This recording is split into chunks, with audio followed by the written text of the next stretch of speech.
Karena kebodohan itulah yang bisa menjadikan kerusakan pada kehidupan kita.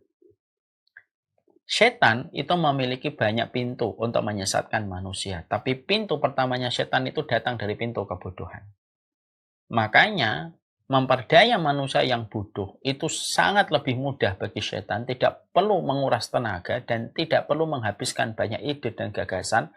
Kalau yang dihadapi setan itu adalah orang yang bodoh. Karena gampang bagi setan menyesatkan orang yang bodoh.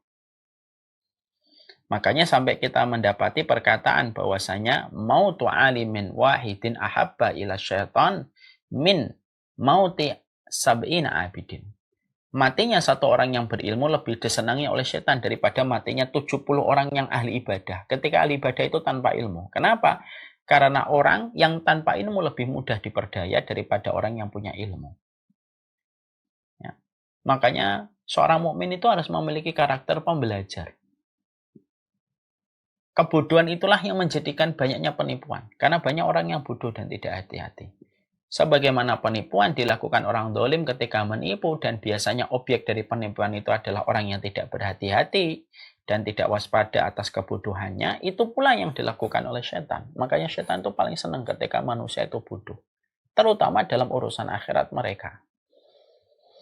Sehingga akhirnya tidak ada kualitas yang bisa ditampilkan ketika manusia tidak mau untuk belajar. Makanya kata Imam Syafi'i, man lam yaduk dulla ta'alumi atau man lam yaduk murat ta'alumi tajarra dulla jahli tulah hayatihi. Makanya Imam Syafi'i sampai mengatakan siapapun yang tidak pernah memberikan siapapun yang tidak pernah betul-betul memberikan kemauan untuk belajar sesaat, dia akan merasakan kebodohan sepanjang hidupnya. Dia akan merasakan kebodohan sepanjang hidupnya. Kalau mereka tidak mau untuk belajar. Dan akan banyak kerusakan yang ditimbulkan ketika orang sudah dalam kondisi bodoh. Makanya kalau kita ditanya, apa yang kita harus lakukan untuk bangsa ini? Ya mencerdaskan anak bangsa dan mencerdaskan anak umat. Ini yang perlu dilakukan.